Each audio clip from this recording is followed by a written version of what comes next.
આજના આ ડીપ ડાઈવમાં આપણે એવા વિષયો પર વાત કરવાના છીએ જે કદાચ રોજના સમાચારોના ઘોંઘાટમાં ક્યાંક ખોવાઈ જાય છે. સાચી વાત છે. એટલે આપણો મેઇન ગોલ એ છે કે 20 ફેબ્રુઆરી 2026ની જે આસપાસની માહિતી છે ને એમાંથી ખરેખર અગત્યની વસ્તુઓ આપણે સમજીએ. અને આજની જે સ્ત્રોત સામગ્રી છે એ ખરેખર બહુ જ ડાયવર્સ છે. ટેકનોલોજી, સંરક્ષણ અને આપણો ઇતિહાસ. અને સાથે સામાજિક ન્યાય પણ. બિલકુલ. આ બધું એક જ જગ્યાએ છે. તો ચાલો વધારે સમય લીધા વિના આને વિગતવાર સમજીએ. સૌથી પહેલા મને એ શરૂઆતની જે વાત છે ને એ બહુ રસપ્રદ લાગી. પેલી સંસ્કૃત સુભાષિતોવાળી? હા, એ જ. 1 જાન્યુઆરી 2026થી એક નવી શરૂઆત થઈ છે. વડાપ્રધાન દ્વારા એક્સ પ્લેટફોર્મ પર એટલે કે પહેલાના ટ્વિટર પર સંસ્કૃત સુભાષિતો મૂકવામાં આવી રહ્યા છે. હા. અને આજના સ્ત્રોતોમાં જે સુભાષિતનો ઉલ્લેખ છે, પૂર્ણમદઃ પૂર્ણમિદમ, હું વિચારતી હતી કે આપણે મોટાભાગે આવા શ્લોકોને માત્ર કોઈ ફિલોસોફી કે નીતિશાસ્ત્રના પુસ્તકો પૂરતા જ સીમિત રાખીએ છીએ. આ સુભાષિતનો મૂળ અર્થ એવો છે કે જ્ઞાન કે પૂર્ણતાનો સ્ત્રોત ગમે તેટલો વહેંચવામાં આવે તે ક્યારે ઓછો થતો નથી. એક્ઝેક્ટલી.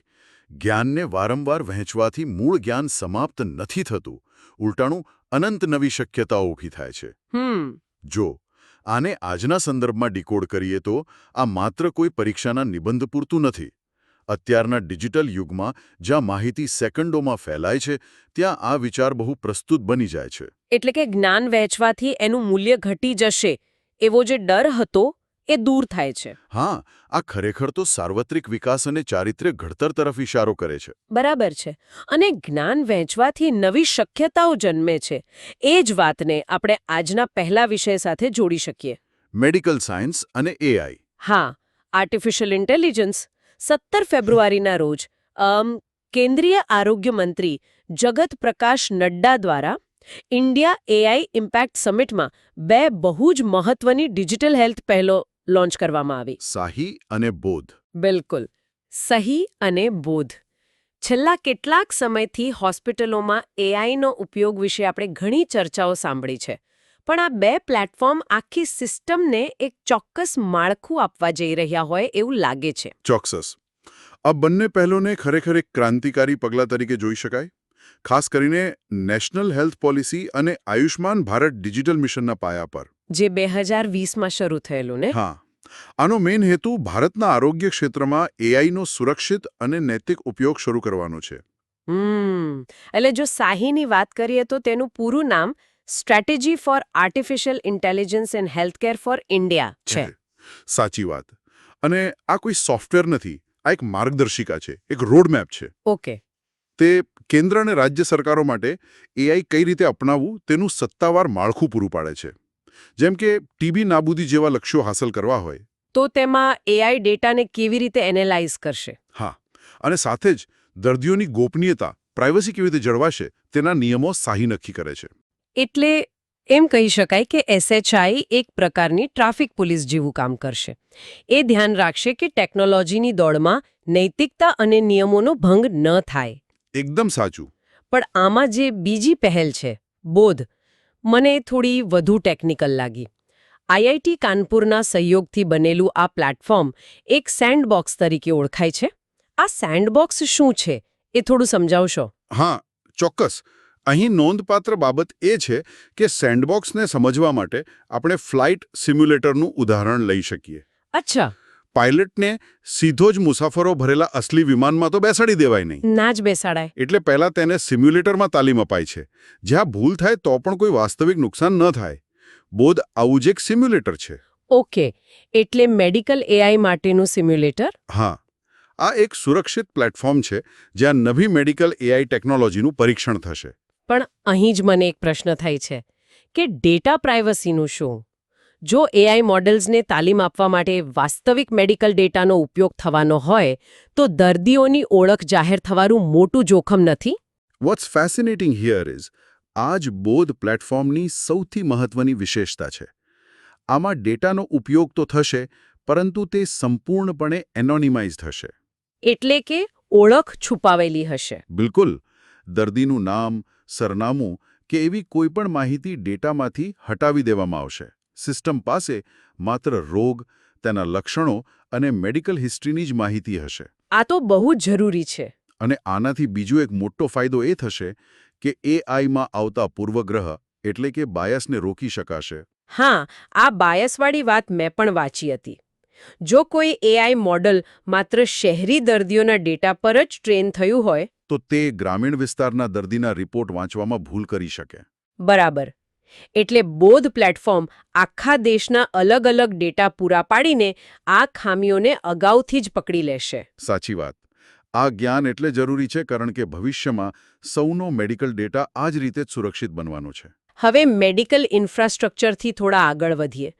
ભારતીય સેનાના અત્યારના વર્તમાન પ્રવાહો દર્શાવે છે કે ભારત વૈશ્વિક સ્તરે પોતાની તાકાત વધારી રહ્યું છે. હા, ડિફેન્સ સેક્ટરમાં ઘણી હિલચાલ છે. વિશાખાપટ્ટનમમાં 15થી 25 ફેબ્રુઆરી દરમિયાન 13મી મિલન નૌકાદળ કવાયત યોજાઈ રહી છે. આ કોઈ નાની કવાયત નથી. 70થી વધુ દેશો આમાં ભાગ લઈ રહ્યા છે. આ કવાયતનો સ્કેલ ખરેખર જોવા જેવો છે.